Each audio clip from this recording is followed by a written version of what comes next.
প্রিয় শিক্ষার্থী, গত পর্বে আমরা শিখেছি ফন্ট। হোম ট্যাবের দ্বিতীয় সেকশন সেটা হচ্ছে ফন্ট। আজকে আমরা তৃতীয় সেকশন অ্যালাইনমেন্ট নিয়ে শিখব।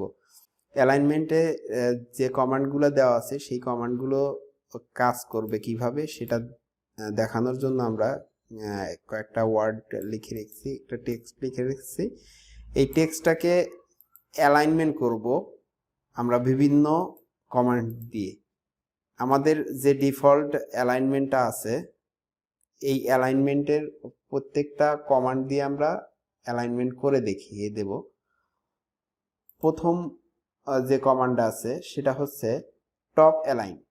তো আমি যে সেলটাকে সিলেক্ট করেছি সেই সেলটার ভিতরে সেলটা একটু বড় দেখাচ্ছে, আমাদের কাজের সুবিধার্থে বোঝার সুবিধার্থে আমরা এইটা করেছি। না হলে আমরা এই ছোট্ট ঘরে এই টপ বটম রাইট লেফট এগুলো কাজ করবে না। আমাদের এই বড় ঘরটার জন্যই এটা বুঝতে সুবিধা হবে। যেমন এই আমার চ্যানেলের নামটা এখানে দেওয়া আছে, মাহফুজ ইলিয়াস। এই চ্যানেলের নামটাকে আমরা বিভিন্ন অ্যালাইনমেন্টে বিভিন্ন কমান্ডে কাজ করিয়ে দেখাবো। যেমন এই সেলটা সিলেক্ট করে আমরা দিলাম টপ অ্যালাইন, ক্লিক করার সাথে সাথে এইটা টপ রাইট লেফটে চলে গেল।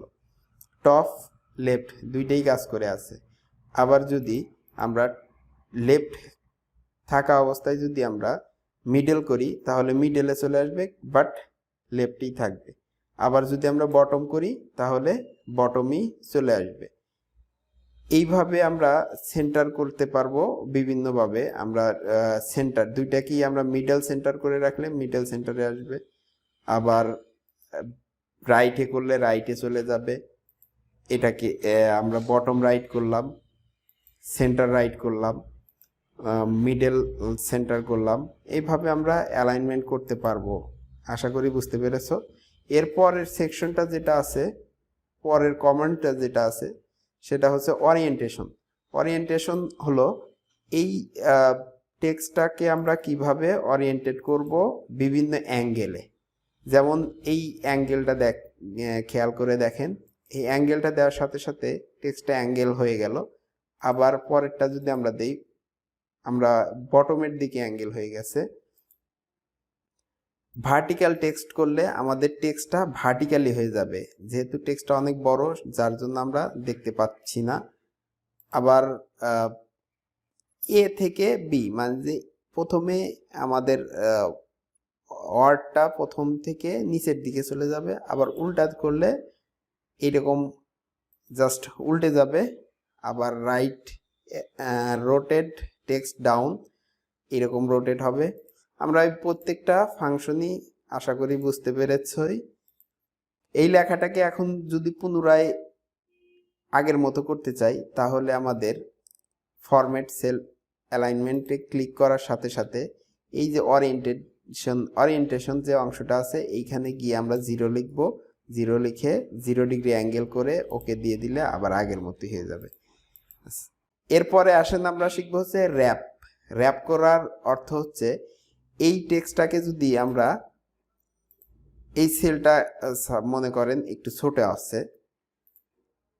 ছোট থাকার কারণে এই সেলের টেক্সটটা অন্য সেলের ভিতরে চলে গেছে। এখন আমার দরকার এই সেলের মধ্যে, সেক্ষেত্রে আমরা র্যাপ ক্লিক করার সাথে সাথে এটা র্যাপ হয়ে যাবে, একটা সেলের মধ্যেই সে রয়ে যাবে, অন্য কোনো সেলে যাবে না। আমরা নিচে যে অংশটা দেখছি ওইটাতেও যদি আমরা র্যাপ করি সে একটা সেলের মধ্যে তার জায়গা নিয়ে ওই সেলের মধ্যে ফিট হয়ে গেল। এরপরে আসেন আমরা শিখব হচ্ছে মার্জ। মার্জ অপশনটা কি, আমরা ব্যাগে যাই, কন্ট্রোল জেড চেপে ব্যাগে গেলাম। ব্যাগে যাওয়ার পরে দেখলাম যে আমাদের প্রত্যেকটা টেক্সট অন্য সেলে চলে গেছে। এই সেলগুলো আমরা কত দূর গিয়েছে সেই পর্যন্ত সিলেক্ট করে আমরা যদি মার্জ করি তাহলে দেখবেন একটা নতুন সেল তৈরি হয়ে গেল, একটা নতুন সেল তৈরি হয়ে গেল। এভাবে হচ্ছে মার্জ করতে হয়। এমনকি এই ফুল ফাংশনটাকে দেখার জন্য নিচে একটা বাটন দেখতে পাচ্ছেন, অ্যালাইনমেন্ট যে ট্যাব আছে, ট্যাবের নিচে একটা বাটন আছে, সেই বাটনে ক্লিক করার সাথে সাথে অ্যালাইনমেন্টের সকল কিছু চলে আসবে। সবাইকে ধন্যবাদ জানাচ্ছি। নেক্সট এপিসোড দেখার আমন্ত্রণ জানিয়ে আজকের মতো এখানেই